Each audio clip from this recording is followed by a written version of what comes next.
चंद्रगुप्त मौर्य प्राचीन भारत के महान सम्राटों में से एक थे। वे मौर्य वंश के संस्थापक थे। जन्म लगभग 340 ईसा पूर्व।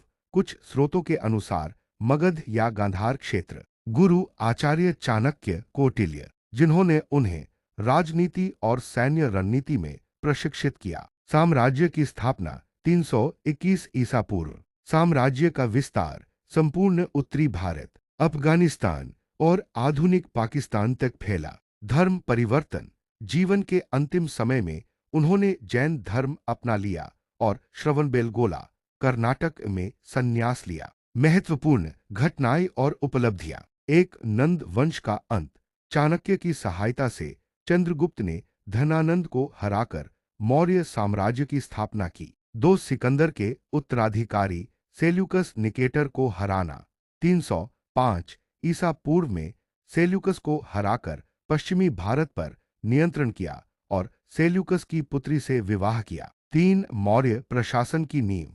उन्होंने एक संगठित प्रशासनिक तंत्र स्थापित किया जिसमें चाणक्य की भूमिका महत्वपूर्ण थी। 4 शक्तिशाली सेना। उनकी सेना लाखों सैनिकों से युक्त थी और हाथियों का भी व्यापक रूप से उपयोग किया जाता था। 5 धर्म परिवर्तन। अपने अंतिम समय में उन्होंने राज्य त्याग कर जैन मुनि भद्रबाहु के साथ श्रवणबेलगोला में संन्यास ले लिया और वहीं उनकी मृत्यु हुई। उन्होंने भारत को एक संगठित और मजबूत साम्राज्य दिया। चाणक्य के साथ मिलकर अर्थशास्त्र जैसी महान कृति की नींव रखी। वे भारत के पहले महान सम्राट माने जाते हैं जिन्होंने एक सशक्त केंद्रीय सत्ता स्थापित की। चंद्रगुप्त मौर्य का शासनकाल भारतीय इतिहास का एक स्वर्णिम युग माना जाता है जिसने आगे चलकर अशोक जैसे महान शासकों को जन्म दिया। चंद्रगुप्त मौर्य के पुत्र का नाम बिंदुसार था। बिंदुसार का जीवन और शासनकाल। जन्म लगभग 320 ईसा पूर्व। पिता चंद्रगुप्त मौर्य। राज्याभिषेक 297 ईसा पूर्व। चंद्रगुप्त मौर्य के संन्यास लेने के बाद साम्राज्य विस्तार। बिंदुसार ने अपने पिता के साम्राज्य को और बढ़ाया और दक्षिण भारत के कई क्षेत्रों को जीत लिया। यूनानी स्रोतों में नाम। ग्रीक इतिहासकारों ने उन्हें अमित्रघात, शत्रुओं का नाश करने वाला कहा है। धर्म बौद्ध और जैन ग्रंथों में बिंदुसार के धार्मिक झुकाव को लेकर अलग अलग मत हैं, लेकिन वे मुख्य रूप से आजीवक संप्रदाय से जुड़े माने जाते हैं। मृत्यु 273 ईसा पूर्व। एक साम्राज्य विस्तार। उन्होंने दक्कन क्षेत्र, आधुनिक कर्नाटक, आंध्र प्रदेश, तमिलनाडु के कुछ हिस्से तक मौर्य साम्राज्य का विस्तार किया। 2 शांतिपूर्ण शासन। उनके शासनकाल में साम्राज्य स्थिर और संगठित रहा। 3 यूनानी राजाओं से संबंध। उन्होंने विदेशी राजाओं से संबंध बनाए रखे, विशेष रूप से सेल्यूकस के उत्तराधिकारी एंटियोकस प्रथम के साथ।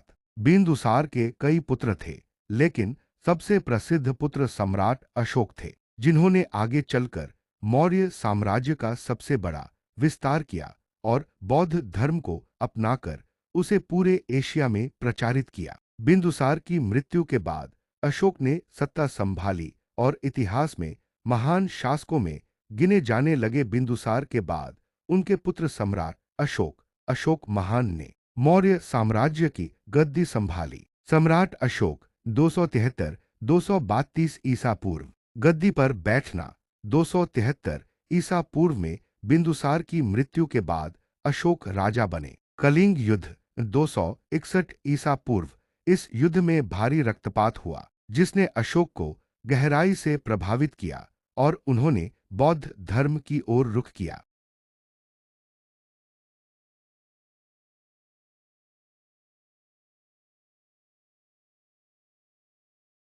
मौर्य वंश के पतन के बाद शुंग वंश का उदय हुआ। शुंग वंश 185-73 ईसा पूर्व। स्थापक पुष्यमित्र शुंग, पूर्व मौर्य सेनापति। राजधानी पाटलिपुत्र। महत्वपूर्ण शासक पुष्यमित्र शुंग अग्निमित्र। कार्य हिंदू धर्म का पुनरुद्धार, बौद्ध धर्म के प्रभाव को कम करना। पतन 73 ईसा पूर्व में शुंग वंश का अंत हो गया। इसके बाद कण्व वंश 73-30 ईसा पूर्व आया, लेकिन यह ज्यादा समय तक टिक नहीं सका। भारत में अन्य प्रमुख राजवंश मौर्य वंश के बाद एक शुंग वंश 185-73 ईसा पूर्व पुष्यमित्र शुंग ने स्थापित किया। दो कण्व वंश 73-30 ईसा पूर्व शुंगों के बाद आया, लेकिन कमजोर था। तीन सातवाहन वंश लगभग 1 ईसा पूर्व 3वीं शताब्दी ईस्वी दक्षिण भारत में शक्तिशाली था। चार कुषाण वंश 3वीं शताब्दी ईस्वी